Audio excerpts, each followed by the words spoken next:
हम मीनू झा प्रणाम करै छी समस्त मिथिलावासीके। एकटा पारम्परिक सामाक गीत लऽ कऽ उपस्थित छी। सङ्ग दऽ रहलथि हैं श्रीमती ललिता झा। धन्यवाद। जय मिथिला, जय मैथिली। सामा खेल गेलियै हो भैया, बड़का भैया के टोल। सामा खेल गेलियै हो भैया, बड़का भैया के टोल। डालबा हेराए गेल हो भैया, बिछिया लाए गेल चोर। सामा खेल चोरबा के नाम है बहिनो, कहिए दियौ है मोर। चोरबा के नाम है बहिनो, कहिए दियौ है मोर।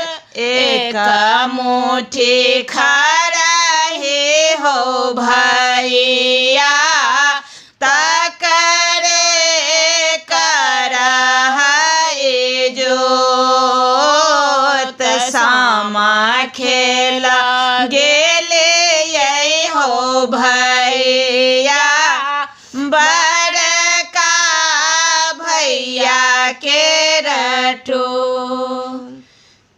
चिन्हैते चिन्हलौं हे भैया, बहिनोइया रैया बड़ चोर।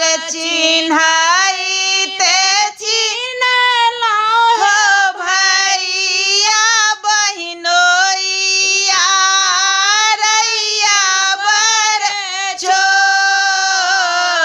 धीरे पकड़ी हो भैया, बन्हिहा करे समक डोर। सामा खेल गेलियै हो भैया, बड़का भैया के टोल।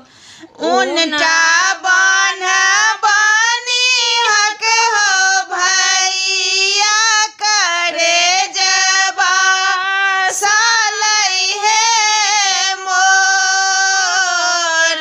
फूले साट मारे हो भैया, नैना ढरै हे नोर। सामा खेल गेलियै हो भैया, बड़का भैया के टोल। आब जूनी मारहक हो भैया, बहिनोइया होएता तोर। जानितौं रेशमक डोरिया पराए जाए तै चोर। काटितौं रेशमक डोरिया पराए जाए तै चोर। सामा खेल